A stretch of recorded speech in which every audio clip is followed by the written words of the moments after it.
Hola, ¿qué tal? ¿Cómo están? Ya estamos a miércoles 9 de febrero de 2022 y vamos a la materia de ciencias naturales. En esta ocasión vamos a hacer un repaso del bloque número 3. Es importante que aprendamos a hacer repasos porque les digo, denle un repaso a lo que acabamos de ver. Vamos a ver un repaso. Ahorita se lo voy a hacer más o menos así a grandes rasgos para que ustedes en su casa tengan la oportunidad de hacer el repaso y de estudiar como debe de ser. Acuérdense que ya es iniciativa de ustedes investigar más allá de lo que estamos viendo. Si a ustedes les interesa un tema, por ejemplo, como vimos en el caso de los volcanes, que son temas muy interesantes, ¿verdad? Porque estamos rodeados de volcanes externos e internos en el mar, como el que acaba de hacer erupción hace poco, que dos mexicanos quedaron allá atorados en una isla donde fue este volcán y que generó también un tsunami, ¿verdad? Una ola muy grande y se alcanzó a afectar a mucha gente. Entonces sí es importante, es muy interesante ese tema de los volcanes. Y pues vamos a hacer el repaso, cómo son los materiales y sus interacciones. Ese es el tema del bloque número 3. Empezamos acá con las propiedades de la materia, masa y volumen, específicamente masa y volumen. Y ya ustedes vieron lo que es la masa, lo que es el volumen. Y recuerden que estos que vienen aquí son los objetivos de este tema. Dice, compararás la masa de diferentes objetos para identificar como una propiedad medible, como una propiedad medible. Asimismo, reconocerás que los objetos también tienen volumen y lo identificarás con una propiedad medible también. Entonces, vemos la masa. ¿Y qué es la masa? Dice que es la cantidad de materia que contiene los objetos, la cantidad de materia, o sea, todo lo que está, por lo que están hechos. Toda esa es la materia, por lo que están elaborados. También este, que es una balanza, también tiene una cantidad de materia y esa es la masa. Y su medición es por medio del kilogramo. Aquí está, es la masa se pesa, mejor dicho, pero es una unidad de medición. Están midiendo el peso de la masa, eso es lo que se mide, el peso de la masa. La cantidad de volumen, la cantidad de masa, esa es otra cosa. Entonces ahí vemos y ya en base a eso vemos lo que es la balanza. La balanza, lo que es el patrón. El patrón no es más que una pesa que contrarresta ya predeterminada que tiene un valor identificable, como por ejemplo el kilo. Hay pesas que son de kilo, pesas de medio kilo. Anteriormente así se usaban las pesas. En las tortillas, por ejemplo, pedían un kilo y ponían del otro lado de la balanza, por ejemplo, de este lado, ponían una pesa, que es esta precisamente el patrón, de un kilo, y de este lado ponían las tortillas. Y aquí, ya cuando se nivelaba la balanza, ya decían, ahí está el kilo, y lo jalaban y empezaban a envolverlo. O medio kilo, ponían la pesa de medio kilo. Y esa era la forma en que balanceaban el producto. Lo mismo en el tomate, cuando compraba uno tomate, cebolla, chile y todos esos productos que compra uno en el mercado. Esa es la balanza y eso se le llama la pesa. La pesa es el patrón, no es con la que hace un ejercicio, que también son pesas, ¿verdad? Dice la masa de los objetos y el espacio que ocupan. Y aquí vemos que hay objetos que pesan mucho y ocupan menos espacio, y objetos que ocupan mucho espacio, pero no pesan tanto, como en este caso vemos aquí, este, está una plomada con un algodón, parece algodón, parece un brócoli, no el otro brócoli, no el otro, y en este caso como acelgas, y que son más ligeras pero ocupan más espacio, los huevos, y tienen pesa, y si vemos están usando la misma pesa, los tres. Entonces, ahí vemos cómo es el volumen que ocupan o el espacio que ocupan y el peso que tienen. No necesariamente el más grande es el que pesa más. ¿Sí me explico? Por ejemplo, no porque sea más grande, significa que pesa más que este o que pesa más que tres huevos. Si vemos aquí, esta es la misma pesita, yo creo que es como de 1 kilo, 500 gramos, no sé. Digamos que es de 500 gramos. Entonces este pesa 500 gramos, este pesa 500 gramos y este pesa 500 gramos. Y vemos que hay diferentes tamaños. Es por decir, es un ejemplo, ¿no? No es necesariamente así. Y eso es lo que vemos en la masa, y los objetos y el espacio que ocupan. ¿Ok? Ustedes se van a encargar de leer y de contestar todo eso, de hacer todas las actividades. El volumen es precisamente eso, a lo que se refiere, al espacio que ocupan. Y por ejemplo, este balón y este otro balón, pues este ocupa más espacio que este, ¿verdad? Si queremos meterlos en cajas, en una caja del mismo tamaño, obviamente vamos a meter menos balones de este tamaño que de este otro. Van a caber menos. Y ese es el volumen. Y el volumen se mide, dice que es en cúbico. Cúbico. Esto es un cubo y eso es lo que indica. Un decímetro cúbico son 10 centímetros. Un decímetro son 10 centímetros. Y esos son 10 centímetros para acá, 10 centímetros para allá y 10 centímetros para arriba. Eso es un decímetro cúbico, que es equivalente a 1 litro. Y recordemos que el litro es la medida de la capacidad. ¿En qué? En líquidos. Capacidad en líquidos. No es lo mismo medir la capacidad que medir el volumen. ¿Sí? Este es decímetro cúbico para medir el volumen. El volumen es el espacio que ocupa el objeto. ¿Sí? El objeto, ese es el espacio, ese es el decímetro cúbico. Este es un metro cúbico. Pero así se miden en cúbicos los volúmenes.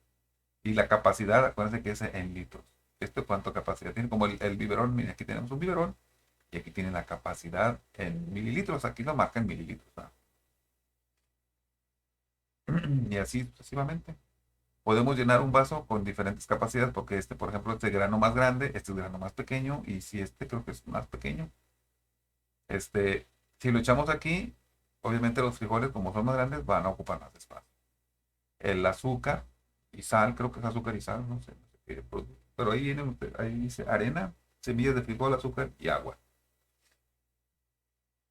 La arena es un poquito más gruesa, más, casi se parece al azúcar, ¿no? El grosor, el granito, pero depende también del tipo de sal, porque hay el sal de mar, que ese es grano más grande. Entonces, entre más grande es el grano, pues más espacio ocupa, aunque tengan el mismo peso. Ahí van a ocupar diferente espacio. Y ese es el volumen, ¿verdad? El tamaño del objeto. El tamaño del objeto. El tamaño del objeto. Acuérdense, este balón, y lo mismo que por dentro están vacíos, bueno, están llenos, pero de aire, pero no están rellenos como si fuera una masa. Y por ejemplo, estos de acá, que son de plastilina, estos están así por fuera del tamaño, pero por dentro están igual todos rellenos, ¿verdad? Como si fuera una masita. Y estos no, estos tienen rellenos, pero de aire, ambos. Y su volumen es ese, el tamaño, aunque por dentro estén vacíos, pero por el tamaño es ese. Una esfera, por ejemplo, una esfera de las que se ponen en el arbolito de Navidad, esas por dentro están vacías, tienen aire también, ¿no? Pero no lo puedes abrir y no se les sale el aire, pero no, son duras, no son como el balón que se infla. Bien, eso es lo que es la capacidad, lo que es el volumen, el tamaño, ¿ah? Muy bien. Acá vemos diferentes tipos de lo que les comentaba. Entre más chico el globo, pues, caben más globos en la caja que es más grande. Esa es una actividad que ustedes ya elaboraron, todas estas actividades. Y si tienen duda, pues vuélvanlas a hacer. Vuelvan a hacer las actividades, son divertidas además, lo mismo que esta. Ya que vemos cómo utilizamos las medidas. Y en la elaboración de un pastel se utilizan mucho las medidas. Tantas cucharadas de mantequilla, tantos huevos, tantas tazas de harina o tantos este, miligramos de harina, no sé, o tantos gramos de harina. Ahí se echan para hacer la mezcla y dan las medidas. Ahora viene el tema 2, la temperatura. Sabemos que bueno, todos los materiales tienen temperatura, pero vamos a leer aquí los propósitos. Durante el desarrollo de este tema compararás las temperaturas de diferentes objetos mediante el uso de un termómetro. Asimismo, reconocerás la importancia de los termómetros para medir la temperatura en sus diversas actividades. Entonces aquí lo que vamos a ver es el termómetro. Sabemos que todos los materiales tienen diferentes temperaturas y el que tiene la temperatura por excelencia pues es el calor, la lumbre. Aquí vemos esto, que es el termómetro. La temperatura, el termómetro nos sirve precisamente para medir la temperatura. Y como todos los objetos, todos los materiales tienen temperatura, también el ambiente tiene temperatura, porque el ambiente está rodeado de muchos materiales.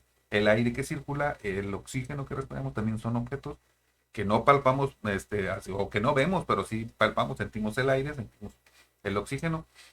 Y a lo mejor no son objetos, pero sí son materiales que están, que existen, ¿verdad? Que se pueden visualizar, no a simple vista, pero sí, que están y ocupan espacio también y también tienen un peso, o sea, todo eso también, por eso digo, es material, es materia, mejor dicho, materia, no material, es materia. Y la temperatura, pues todos esos tienen temperatura también, todos los átomos tienen temperatura. Aquí vemos una taza de té caliente. Acá también nos está sirviendo, miren cómo sale el vapor bien bonito. Ahorita se antoja la taza de té con el fresquecito. Bueno, yo tengo fresco acá en la casa, allá afuera creo que está saliendo el sol y allá afuera sí se siente un poquito de calor. Pero acá, o el hielo, cuando hace mucha calor, ¿verdad? El hielo con una agüita, sabrosa, una agüita de limón, con hielito, así bien, bien, bien rica, bien fresca. Entonces, el termómetro es el que utilizamos tanto para medir las temperaturas estas, las medidas corporales también, recuerden.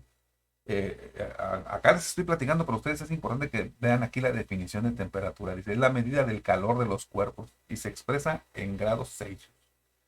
Los grados Celsius es un grado de medida. ¿Quién la hizo? Pues un señor que se apellida Celsius. En Estados Unidos hay uno que se apellida Fahrenheit y ese también hizo sus grados de temperatura. ¿Sí? Hizo su medida y es diferente la medida de Estados Unidos, la inglesa, a la universal, que es grados Celsius. Y acá vemos el inicio del termómetro. Vemos que Galileo Galilei fue el primero que inventó el instrumento de medición, pero no le puso medidas. Nada más vio que reaccionaba al momento de calentar la bombilla, el agüita esta subía, pero no determinó la temperatura. Hasta que ya más adelante, en 1631, Juan Rey, Jean Rey, lo modificó y ya lo grabó. Y ahora lo modificaron tanto que hasta está así. Este es el termómetro que utilizamos este, para medir la temperatura del cuerpo. Entre otros, este también sirve para eso. Y miren, aquí hay un termómetro que sirve para medir la temperatura de los alimentos. Porque a veces dice, cósase a tantos grados centígrados. Mide. De hecho, los hornos de las estufas también tienen su termómetro de temperatura. Los refrigeradores también tienen su termómetro de temperatura. Y aquí vemos cómo también las industrias se utilizan la temperatura. Por ejemplo, el automóvil también tiene su termómetro de temperatura, pero no lo marca, sino simple y sencillamente, bueno, sí tenemos en el tablero un medidor de temperatura que nos marca la temperatura, pero nada más dice temperatura normal, temperatura fría, temperatura muy caliente y temperatura de aguas porque se te quema el carro. Entonces, son esos grados, no lo vemos así numérico como en este caso. No lo vemos así numérico, sino nada más una flechita que se va moviendo a temperatura bien normal, temperatura caliente, temperatura muy caliente, temperatura fría. De esa manera. Hay muchos aparatos que lo utilizan, les decía, el refrigerador, el aire acondicionado también se le llama termostato.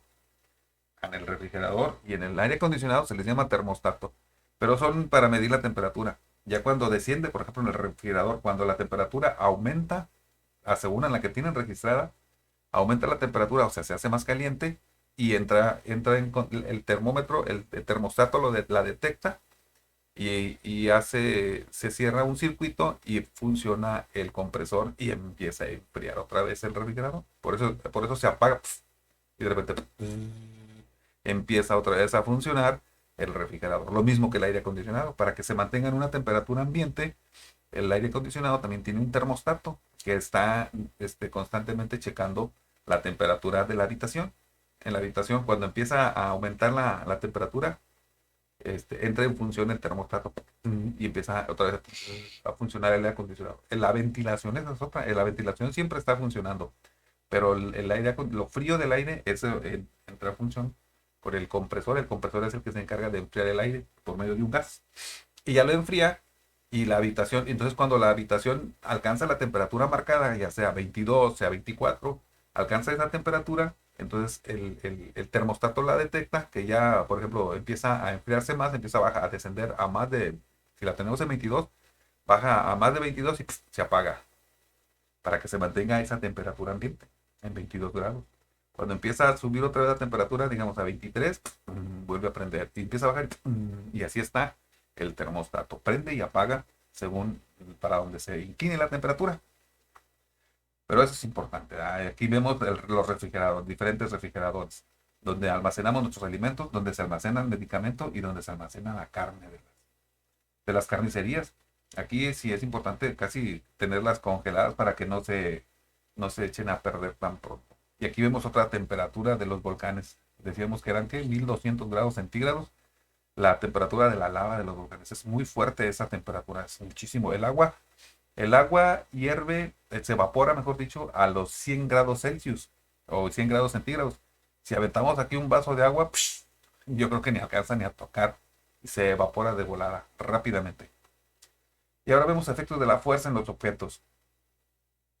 Acá vemos lo que es, dice, durante el desarrollo de este tema, aprenderás a relacionar las fuerzas aplicadas sobre los objetos con algunos cambios producidos en ellos. Asimismo, reconocerás la aplicación de las fuerzas en distintos dispositivos o instrumentos de uso cotidiano. La carreta, para que pueda arrastrarse, pues se le aplica una fuerza, el caballo la jala. En este caso, se nos acabó la gasolina, pues a empujar el carro, o que la batería anda baja, empújalo para que prenda. Y de esa manera aplicamos una fuerza. Y como quiera, para que este hombre aplique una fuerza hacia allá, tiene que aplicar una fuerza hacia abajo. Hacia atrás, mejor dicho. Aplica la fuerza en las piernas, como quien dice, empuja la calle para atrás y el auto hacia adelante. Para que esto pueda avanzar. Es una fuerza inversa. Dice Einstein que a toda acción le corresponde una reacción y en sentido contrario. Lo mismo hace el caballo, tiene que en el piso apoyarse para impulsarse hacia adelante y poder jalar la carreta. Y aquí vemos lo que es la fuerza. La fuerza es todo aquello que le produce un cambio a un objeto. Ya sea que si es un objeto en movimiento, si se le aplica una fuerza, ya sea que se detenga, si es en contraria a su deslizamiento o su desplazamiento, puede ocasionar que la detenga o que la regrese o que le disminuya la velocidad, dependiendo de la cantidad de fuerza. O la puede desviar, si es por un costado, la puede desviar o dependiendo de la cantidad de fuerza. ¿Ok? Y aquí vemos cómo se modifican las fuerzas. Y vimos este experimento de al meter la pelota en el agua, se le aplica una fuerza, pero el mismo aire que contiene la pelota hace que no se suma la pelota y aplica una fuerza contraria. Entonces hay una resistencia. Pero en base a las fuerzas que se aplican, el hombre ha construido herramientas, como en este caso el exprimidor de limones, porque ya no sé si les ha tocado exprimir limones con las manos o con los dedos. Al momento de apachurrarlos, a veces sale el limón disparado, ¡pum! Se nos va de la mano y ¡pum! Si le vamos a echar al caldito, ¡pum! Ya se me cayó en el caldo. Y sale peor, pues lo agarras todavía más mojado y grasoso. No. Entonces el exprimidor de limones es precisamente para eso, para que nosotros metamos el limón aquí y aplicando la fuerza de este lado, podamos apachurrarlo y extraerle el jugo al limón. Acá vemos la bicicleta, aplicar fuerza a los pedales, hacemos que gire y por medio de esta cadena hacemos girar la rueda trasera o delantera, dependiendo para dónde esté, y avance la bicicleta. Estas herramientas han sido muy, muy, muy útiles para el desarrollo de la industria. Para atornillar esto, pues se utiliza el desarmador. Para apretar, las pinzas. Para meter clavos, el martillo. En lugar de estar con unos dedos así nomás y que nos cale en los deditos o nos podamos cortar o hacer mal el trabajo, pues para eso están las herramientas y las herramientas deben de ser las adecuadas. Y eso aplicándole fuerza. Aquí aplicamos fuerza arriba en lugar de aplicar directamente al tornillo, aplicamos fuerza acá, donde podemos aplicar, ya no utilizar dedos, sino utilizar toda la mano, la muñeca y el brazo y poder hacer más fuerza, más presión para que el tornillo pueda entrar con facilidad. Lo mismo las pinzas, nos ayuda a aplicar más fuerza en lugar de agarrar con los dedos, con las pinzas es mejor, ¿verdad? Y pues de esa manera es como vemos el resumen así rápidamente, se los dije, pero ustedes lo pueden leer más detenidamente, ya tienen ahí cosas subrayadas. Y el resto de los materiales y la temperatura, acuérdense que iban a ser o un termómetro o iban a ser un barquito. Todavía me quedé esperando algunos que no hicieron el barquito. Todavía quedan. Esta evaluación ustedes la iban a contestar. Ya después del resumen se van a ir a su evaluación y van a detectar que tienen por ahí algunos detallitos que se equivocaron. Pero es en base a la retroalimentación. A que ustedes vuelven a retroalimentar, ¿qué es esto? Vuelven a hacer el resumen y se vuelven a alimentar de conocimiento. Y entonces cuando ustedes ya vuelven a revisar sus respuestas, se van a dar cuenta que ahí hay unas equivocadas. Van a decir, ay, sí es cierto, aquí me equivoqué, aquí también, acá también. Pero es en base al resumen, en base al estudio. Y eso es estudiar, darle un repaso a lo que ya vimos.